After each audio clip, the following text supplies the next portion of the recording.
Il est 20h sur les antennes de la télé Futur Média. C'est parti pour la grande édition du soir. Léa, bonsoir. Bonsoir Chartidiane, bonsoir également à vous, chers téléspectateurs. Voici les titres de cette édition.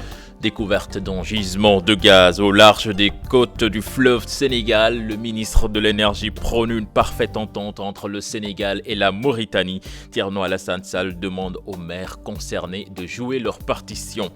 Le magazine Jeune Afrique boycotté par ses fidèles lecteurs lors de sa parution ce lundi.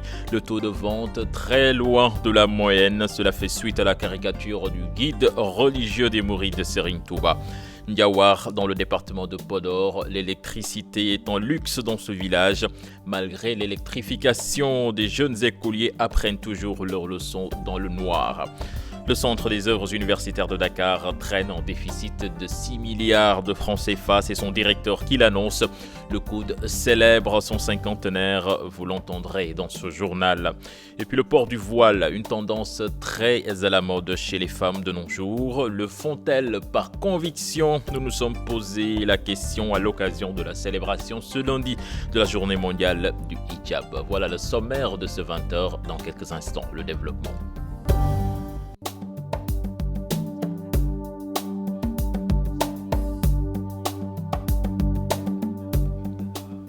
Bonsoir et bienvenue à toutes et à tous. Découverte d'un gisement de gaz au large des côtes du fleuve Sénégal. Le ministre de l'Énergie ne veut pas d'embrouille entre le Sénégal et la Mauritanie. Pour éviter toute mésentente, il appelle les maires des localités situées le long du fleuve à jouer leur partition. Thierno Alassane Sall s'exprimait dans le village de Démet alors qu'il effectuait sa tournée dans le cadre du programme d'électrification rurale. Écoutons le ministre de l'Énergie et du développement des énergies renouvelables. Il est au micro d'Alassane Ba.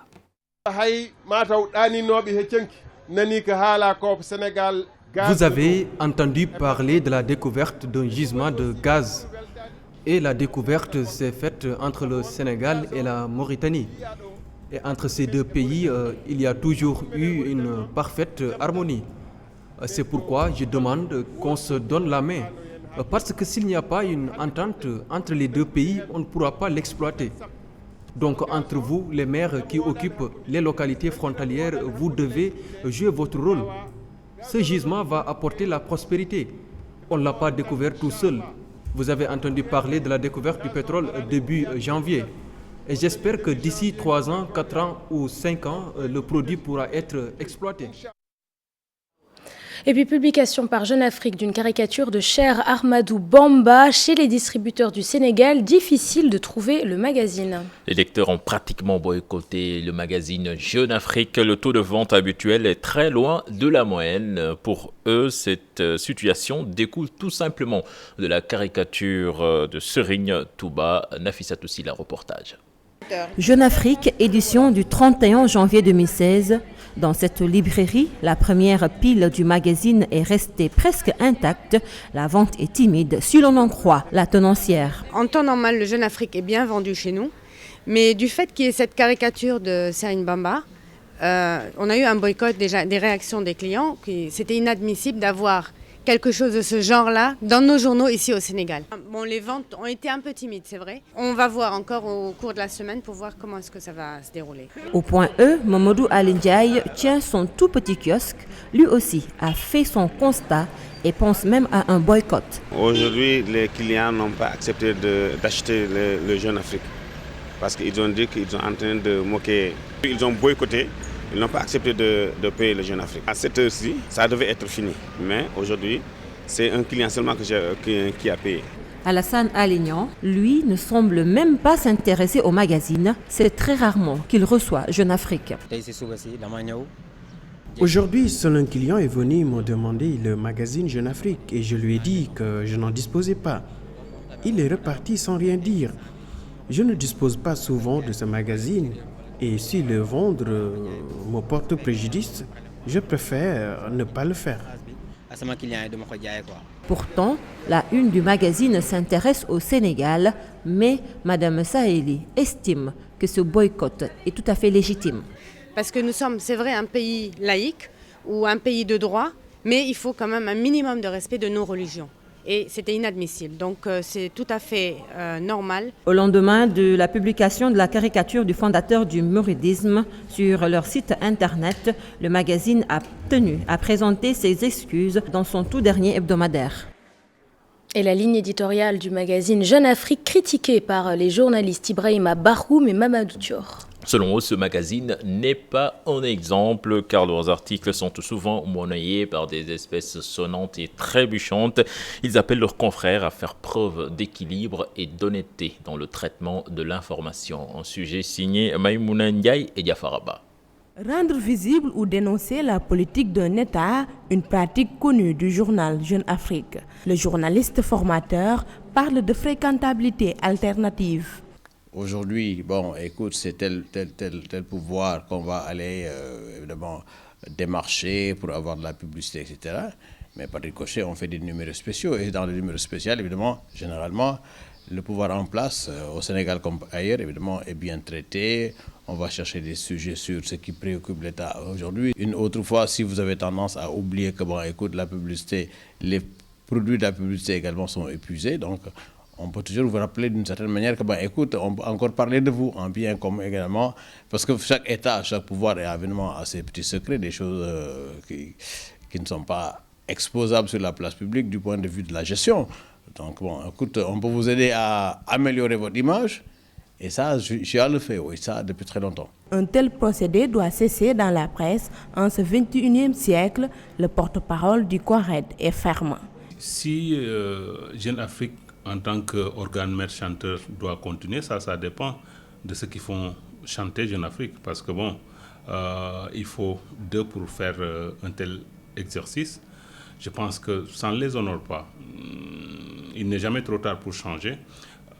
Malgré tout, ce n'est pas un mauvais journal Jeune Afrique, mais je pense que cette pratique-là doit cesser.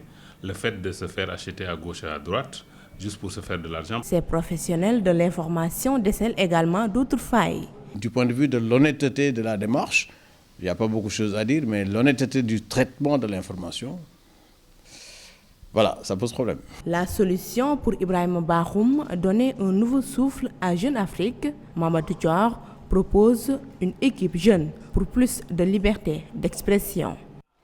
Nous parlons à présent de cette nouvelle tentative de vol dans un poste de transformation de la Sénélec. Les faits se sont déroulés aux Parcelles Assainies. Déterminé, le voleur a échappé de peu à l'électrocution. Il est actuellement entre les mains de la police. Plus de détails avec Aminata Mbaresso et Martien. C'est dans ce poste de transformation de la Sénélec qu'un voleur s'est introduit samedi. Le jeune homme, sur ses photos, a profité des travaux d'entretien de la Sénélec pour commettre son forfait. Le chef des travaux l'a surpris au niveau de ce poste-là, accroché sur le jeu de barre, alors qu'il avait demandé à ce que le courant soit rétabli. Heureusement pour cet individu-là, en fait, 5 minutes avant, 5 minutes après, on pourrait lui envoyer le courant, donc il pourrait être électrocuté.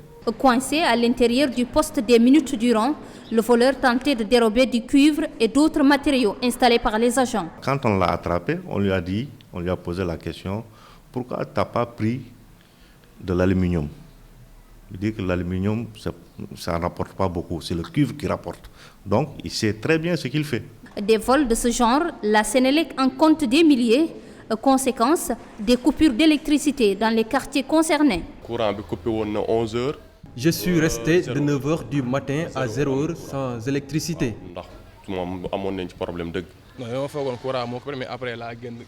Je croyais que c'était une coupure d'électricité, mais quand je me suis rendu dans une mercerie à l'unité 22, il n'y avait pas de coupure. Alors je ne comprenais plus. Nos postes de transfo sont équipés de cuivre. Donc c'est pour cela qu'on est vraiment victime de beaucoup de cas de vol de cuivre. Et c'est ce qui pénalise en même temps les populations, des fois, qui restent des heures et des heures sans électricité. À l'unité 21 des Parcelles Assainies, la tentative de vol est sur toutes les lèvres. Le voleur, arrêté depuis samedi, est entre les mains de la justice. Et puis l'eau fait cruellement défaut aux populations de Barkédi, c'est dans le département de Linguère. En effet, la nappe phréatique de leur forage s'est tarie depuis le 7 janvier dernier. La promesse du gouvernement pour l'acquisition d'un nouveau forage se fait toujours attendre. Plus de détails avec cette correspondance signée Moudumbaï. Les populations de la commune de Barkédi ont soif depuis le 7 janvier dernier. Le tarissement de la nappe phréatique de leur forage est à l'origine de cette situation. Pour trouver de l'eau potable, ils sont obligés de s'alimenter à travers ces camions-citernes ou de se rendre à Djabal ou Niakhar, des localités distantes de 7 km. 3 heures, nous levons à 3 heures du matin pour faire la queue jusqu'à 8 heures sans même avoir de l'eau à cause de la forte demande. On est obligé d'aller à Diaba, à Charette. Nous sommes vraiment fatigués et cela a des conséquences sur l'éducation des enfants. Ils arrivent en retard à l'école. L'État du Sénégal a démarré la construction d'un nouveau forage dans la commune pour soulager les populations. Dans le département de Linguère, c'est la 3e communauté après Dara et Linguère. Donc ce serait très difficile pendant longtemps, comme ce fut le cas d'ailleurs en 2008, qu'on reste des mois à alimenter le forage par des citernes. Donc nous saluons en tout cas cette réactivité du ministre de l'Hydraulique qui, en l'espace de quelques jours, a décidé de l'implantation d'un nouveau forage. Selon le ministre de l'Industrie et des Mines, les travaux de l'ouvrage vont durer une vingtaine de jours pour permettre aux populations de Barkédi de retrouver le sourire après plusieurs jours de calvaire.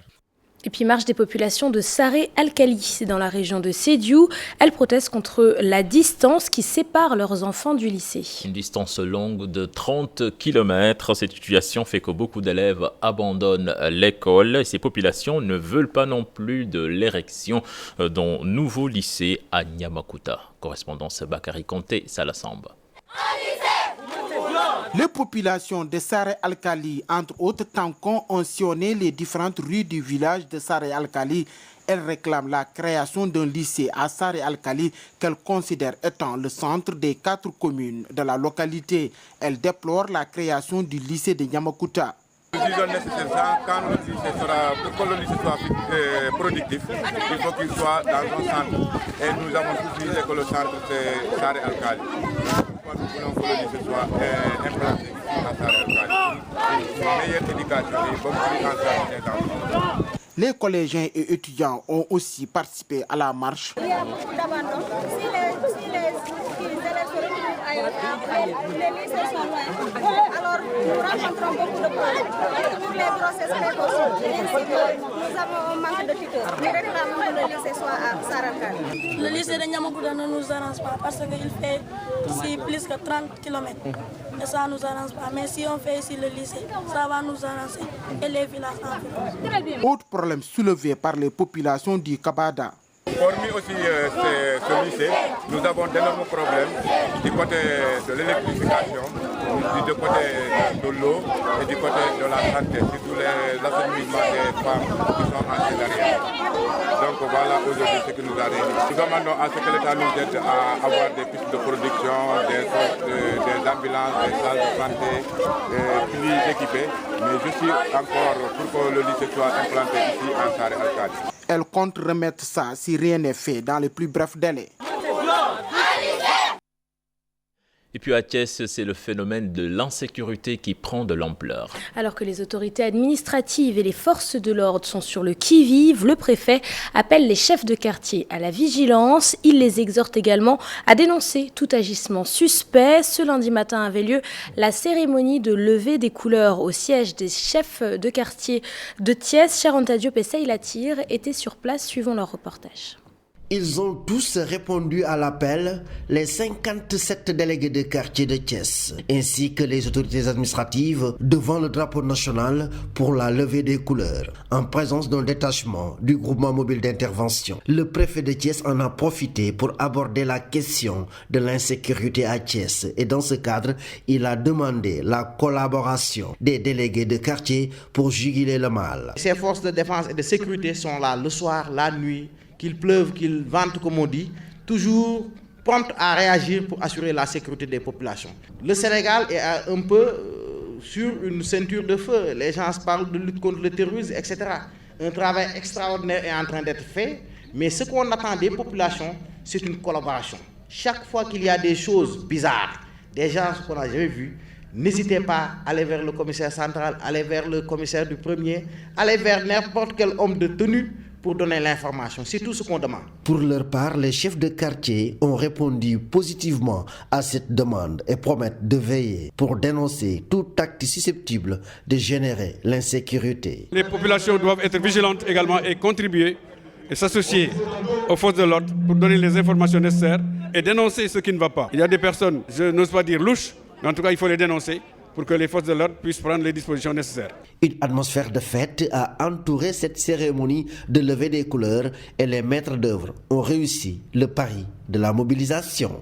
Faire ses devoirs, une pratique très difficile pour les écoliers du village de Ndiawar dans le département de Podor. Malgré l'électrification de ce village, ces jeunes apprennent toujours dans le noir. Leurs parents n'ont pas les moyens de se payer l'électricité qu'ils jugent trop cher. Alassane Ba et Moudou Diop sont allés à leur rencontre. Marietou et Aliou Ndiaye apprennent ainsi leurs leçons depuis des années. Bien fixés sur leur cahier, ces deux jeunes se sont au fil du temps habitués à cette pratique.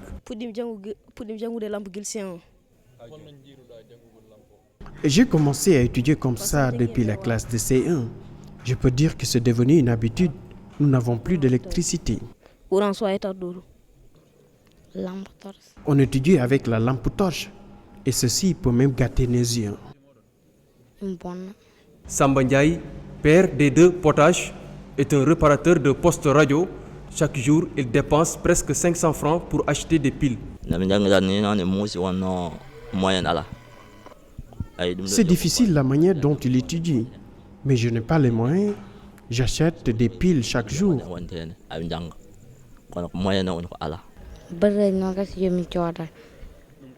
On achète des piles à 125 francs l'unité.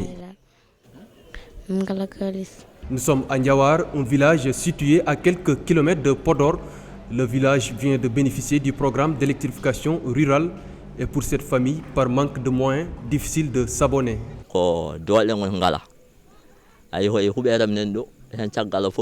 Je n'ai pas de moyens. Une partie de mon bâtiment s'est effondrée et quelqu'un qui ne peut pas construire sa maison aura du mal à s'abonner pour disposer de l'électricité. De la volonté et de l'abnégation, ces deux jeunes en ont. Ils souhaitent un jour voir de la lumière chez eux. On souhaite un jour avoir de l'électricité et voir nos lampes tous allumées pour qu'on puisse étudier normalement. Comme ce village, d'autres bénéficient déjà de l'électricité grâce au programme d'électrification rurale. Mais pour certaines familles, les moyens font défaut. Conséquence, elles sont toujours dans le noir. L'électricité chère en milieu rural, le ministre de l'Énergie compte y remédier. Le directeur général de l'Agence sénégalaise d'électrification rurale s'en explique au micro d'Alassane Ba et Moudou Diop. La tarification de l'électricité en zone rurale, c'est un modèle qui est perfectible. Nous en sommes conscients. Le seul problème qui se pose, c'est la différenciation de tarifs entre le tarif rural et le tarif Sénélec. Nous sommes déjà en train de réfléchir. C'est un problème que nous ne découvrons pas, nous l'avons anticipé, puisque le chef de l'État lui-même a demandé au ministère de l'Énergie et à la commission de régulation du secteur de l'électricité de réfléchir à l'harmonisation des tarifs, avec peut-être un système de subvention ou un autre. Mais le chef de l'État a déjà demandé une réflexion là-dessus et nous sommes en train de plancher sur ce dossier avec la CRSE. Donc, ce que la population pose aujourd'hui comme problème est déjà pris en compte, est déjà pris en charge et j'espère que bientôt, nous pourrons trouver une solution à ce problème. Les producteurs de la zone des Niayes veulent désormais allier les cultures ancestrales aux nouvelles techniques d'agriculture implantées dans la vallée du fleuve Sénégal. En visite à Saint-Louis, ils ont échangé leurs expériences avec les grandes entreprises horticoles de Saint-Louis afin de fortifier leur production. Ousseynou Diop et Habib Sek. Ces producteurs issus de la zone des Niayes étaient dans la région de Saint-Louis pour s'imprégner des nouvelles techniques de l'agroalimentaire afin d'acquérir de nouvelles expériences. L'objectif est d'allier les méthodes ancestrales et les nouvelles techniques en vue d'avoir de bonnes récoltes. Ils ont visité presque toutes les grandes entreprises implantées dans la région nord, situées dans la commune de Diama et Ambane, pour améliorer leur production. C'est pour vraiment voir avec eux un cadre qui permettrait l'échange d'expérience, de savoir-faire et s'inspirer de leur vécu pour amener les producteurs à produire mieux et bien. À Saint-Louis, l'agroalimentaire joue un rôle essentiel. Les travailleurs des grands domaines du Sénégal souhaitent surtout la revalorisation du système agricole sénégalais, cela pour lutter contre le chômage. Si toutefois on parvient à élever un peu le barème agricole, je pense qu'au niveau national, on pourra résoudre le problème du chômage. Parce que beaucoup de jeunes vont aller dans ce domaine-là et je pense que ce serait très important. La vallée du fleuve Sénégal est une région clé pour l'emploi des jeunes. Les producteurs des Niayes veulent surtout comprendre comment fortifier la production pour mieux développer la culture maraîchère. Moderniser le système agricole sénégalais est donc une nécessité absolue pour ces producteurs. Les entreprises agricoles implantées dans la région nord participent également à offrir aux jeunes des emplois. Les populations eux-mêmes savent exactement ce que représente cette société en termes de revenus économiques dans cette zone. Je pense que cette zone jadis où tu peinais à trouver des jeunes dans les maisons, je pense qu'aujourd'hui ce n'est plus le cas. Parce que la plupart du temps, par le passé, les jeunes étaient des pêcheurs, donc ils voyageaient, disons, 6 jusqu'à 1 an avant de revenir à côté de leur famille. Aujourd'hui, on peut dire que dans toutes les maisons, vous allez trouver et les jeunes, et les vieux, et les femmes. Les producteurs de la zone des Niayes ont acquis de nouvelles connaissances. Leur visite à Saint-Louis serait certainement dans l'avenir une leçon apprise pour revaloriser leur production et participer au développement du pays. Et puis la Confédération des syndicats appelle le gouvernement à mettre en place une nouvelle convention collective de l'agroalimentaire. Pour le secrétaire général du syndicat, Ibrahim Assar, ces travailleurs sont confrontés à d'énormes difficultés. Je vous propose de l'écouter. Il est interrogé par Ousseynou Diop et Habib Sek.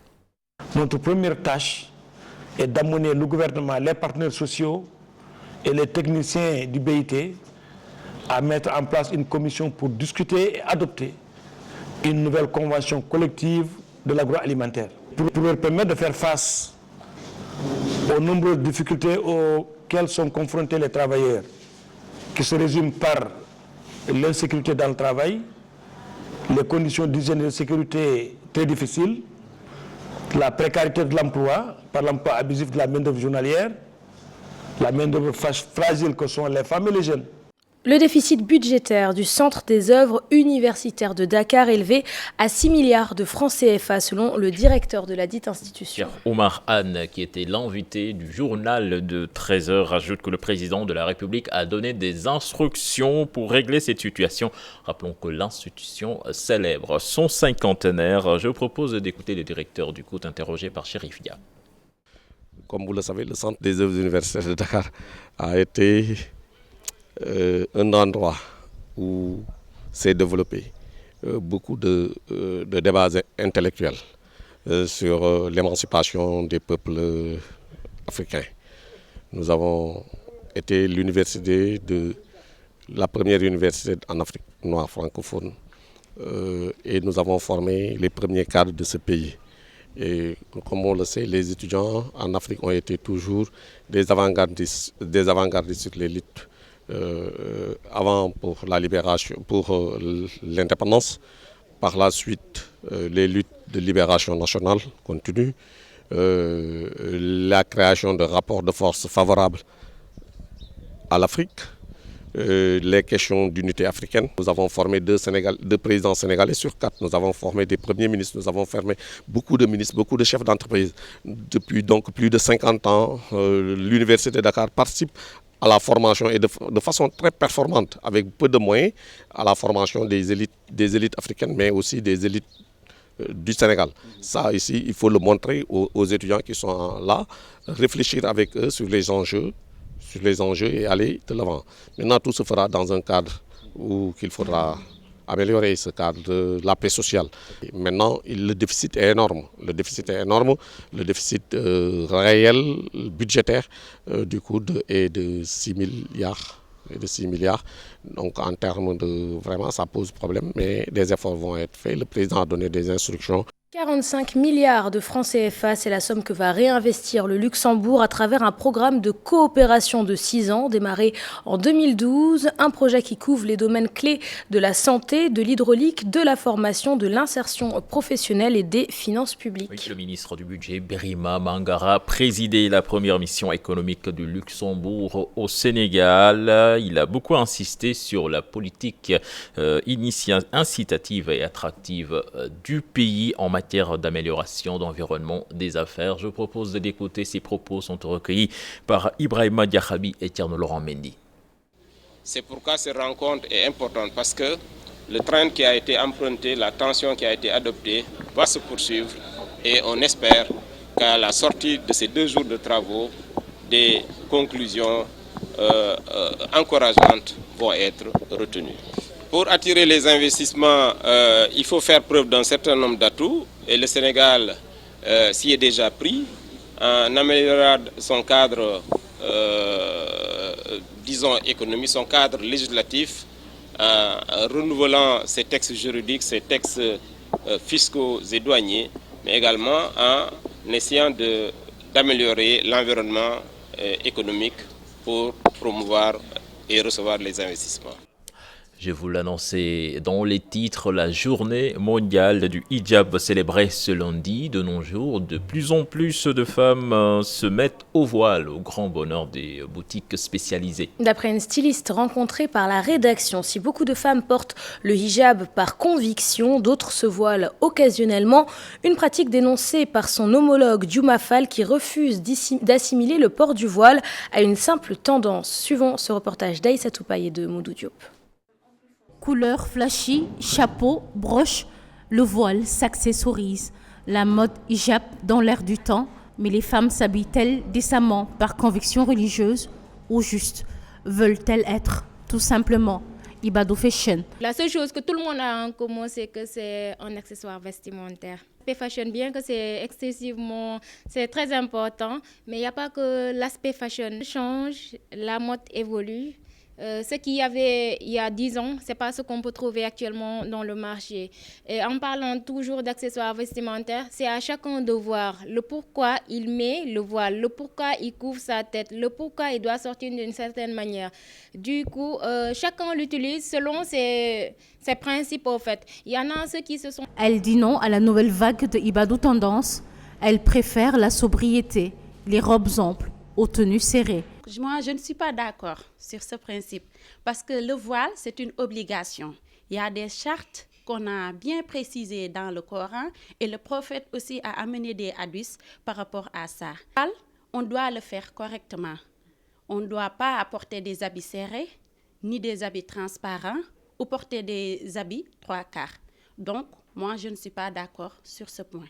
Avant de commencer à mettre le voile n'est pas un mode. Je ne suis pas d'accord. Je ne suis pas d'accord du tout. Apprenez votre religion d'abord avant de faire quoi que ce soit. Il y a des oustas qui font des prêches. Il y a des daras. Il y a des oustas comme par exemple des monitrices qui se déplacent de maison à maison pour faire appel. Donc, apprenez votre religion avant de faire quoi que ce soit. Voici le burkini, un maillot de bain pour femmes voilées, parmi tant d'autres modèles confectionnés par les stylistes du hijab. L'actualité internationale nous mène aux États-Unis où la course à la présidentielle démarre ce soir pour les démocrates et les républicains avec les primaires de l'Iowa. Nous irons également au Tchad où un double attentat a fait 3 morts et des dizaines de blessés. Mais partons tout d'abord pour La Haye où se déroule actuellement le procès de l'ex-président ivoirien Laurent Gbagbo. Daniel Diouf. Au 3e jour du procès de Laurent Gbagbo devant la Cour pénale internationale, l'avocat de l'ancien président ivoirien a accusé Alassane Ouattara, l'actuel président, de s'être emparé du pouvoir par la force et avec l'aide de la France. De l'avis de l'avocat de Laurent Gbagbo, Alassane Ouattara et ses soutiens voulaient se saisir du pouvoir par la force et la bataille d'Abidjan est la mise en œuvre de cette stratégie. Les charges ne s'arrêtent pas là. L'avocat de rappeler que la France, qui ne voulait pas d'une paix négociée entre les deux rivaux de la présidentielle de fin 2010, avait préparé l'offensive qui a mené à la chute de l'ex-président en fournissant des armes aux forces pro-Ouattara, malgré un embargo décrété par l'ONU. 2 attentats suicides ont fait 3 morts et 56 blessés dimanche dans 2 localités tchadiennes de la région du lac Tchad. 2 attaques quasi simultanées. La première a visé la localité de Guité où un kamikaze circulant à moto s'est fait exploser, faisant un mort et 32 blessés selon un officier des services de sécurité. Un deuxième attentat suicide a fait 2 morts et 24 blessés dans le village de Mitérier. Enfin, c'est le sprint final dans la course à l'investiture républicaine et démocrate aux États-Unis. Les candidats à la Maison-Blanche mettent les bouchées doubles dans l'Iowa à quelques heures des caucus qui lancent la saison des primaires. Les candidats vont tenter de convaincre les indécis avant le vote de ce lundi. Les électeurs de l'Iowa seront les premiers aux États-Unis à exprimer leur préférence pour désigner leurs favoris. Hillary Clinton et le sénateur du Vermont, Bernie Sanders, côté démocrate. Côté républicain, Donald Trump et son principal challenger, le sénateur du Texas, Ted Cruz. L'État d'Iowa est la première étape. Après l'Iowa, les candidats s'envolent pour le New Hampshire dans le nord-est où les primaires auront lieu le 9 février.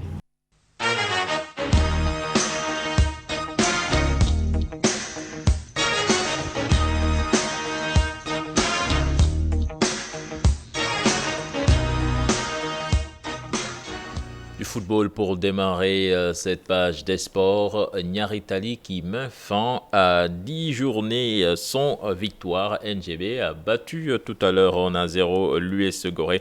Une victoire qui permet à Nyari Tali de quitter la lanterne rouge du championnat. Pape Faraning, Moudou Diop.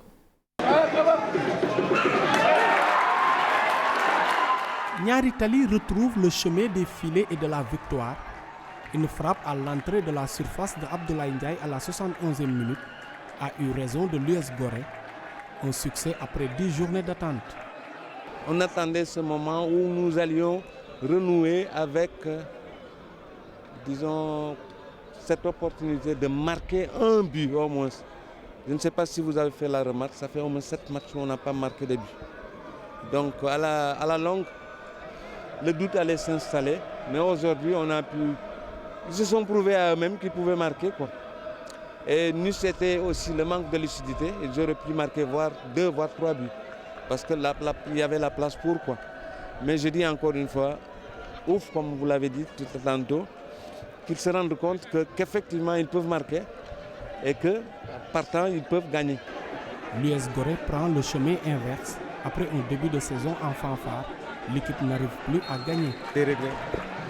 On avait la première balle de marquer, on n'a pas su marquer. Même en premier mi-temps, ça a été difficile pour toutes les 2 équipes. Mais aussi, je mets aussi ça dans le compte du football. C'est le compte du football. On a perdu 1-0. Bon. Moi, je pense qu'on va encore rectifier, on va travailler encore sur certaines bases parce que sur le but, personne n'est monté sur le porteur du ballon. Il frappe. Le gardien peut-être n'a pas vu le départ du ballon. Donc, on perd 1-0. Je dis bravo aussi à Nyatali. Mais c'est dommage pour nous. Grâce à cette victoire étriquée d'1-0, les Galactiques quittent la jaune-rouge au grand bonheur de ses supporters qui avaient soif de victoire. Et puis nous allons voir les résultats de la 11e journée avec le match Wakam Linger qui s'est soldé par un score de 0 but partout. Djambar Douane 1-0 pour le champion en titre. Sunéor Olympique de Ngor 0 but partout. Diaraf Casasport match nul 1 but partout. Bourg Petite Côte Guédiouaï 1-1. Et puis le Stade de Bourg qui s'impose face à Ndiambour à Louga 2-1. Et puis nous parlons transfert avec l'international sénégalais Baye Oumar Niasse qui change de club. L'ancien joueur du Lokomotiv Moscou s'est engagé avec le club anglais d'Everton. Le montant du transfert estimé à 18 millions d'euros. Voilà Léa, nous parlons basket. Oui, Chartidienne, avec la deuxième journée nationale 1 féminine, l'AS Beaup remporte son match face à l'USO sur le score de 58-51. Un match âprement disputé. D'ailleurs, l'équipe de Beaup a usé de son expérience pour venir à bout de l'USO. Toutefois, les deux équipes ont réalisé un score meilleur que lors de la première journée. Pape Faraning et Younous Diatta. L'ASSC Beaup obtient sa première victoire de la saison 58-51 face à l'Union sportive de Ouakam. Les joueuses de Beaup ont marqué près de 60 points.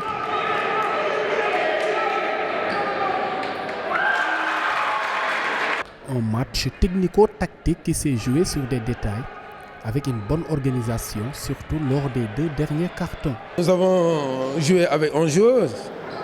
En face, ils ont joué avec 6-7 joueuses. Donc je pense que nous avions plus de fraîcheur physique. Voilà pourquoi tout le premier carton, deuxième carton et début troisième carton, on a fait un pressing haut pour les fatiguer, pour faire en sorte qu'en fin de partie, qu'elles manquent d'adresse, qu'elles perdent des balles et que nous courons mieux, nous courons vite et qu'on puisse gagner le match en fin de partie. Saisissant la balle au rebond, le coach de l'ISO estime que le manque de rythme a impacté sur le jeu. Toutefois, il constate une bonne réaction de ses joueuses. Parce que quelque part, on a beau avoir des ambitions, si on n'a pas les moyens de ces ambitions, ça ne pourrait pas marcher. En l'occurrence, je veux parler on joue avec une seule grande, Mam Sorna. Il y a une seule grande. Je suis obligé de prendre deux postes droits et les transformer en poste 4. Ben, ce n'est pas évident parce que ce n'est pas leur poste de prédilection. Elles ne se sentent pas trop à l'aise. Parfois, elles sont un peu désemparées. Mais bon, on fait avec ce qu'on a en attendant d'avoir mieux. Les deux techniciens sont satisfaits des scores réalisés par les deux équipes. Notre potentiel actuellement à ce stade de la compétition est de 55 points. Maintenant, si on met 60 points, je pense qu'on peut être satisfait. Maintenant, il faut juste pas oublier qu'on a raté plein de paniers faciles. La satisfaction, c'est que la dernière fois, on est passé d'un score de 41 points. Là, aujourd'hui, à 51 points. Donc il y a une petite amélioration. En l'occurrence, on va continuer le travail. Le match était très serré et à moins d'une minute, il avait beaucoup de temps mort de part et d'autre. À la mi-temps, le score était de 24-21. De même qu'au troisième carton, l'écart était de 2 points. Tout s'est joué lors du dernier carton. Du coup, l'ISO concède sa deuxième défaite d'affilée. C'était le dernier élément de ce journal. Merci Léa. Merci Chartidienne. Prochain rendez-vous pour l'information, ce sera à 0h avec le tout en images. Mais en attendant, on vous laisse avec...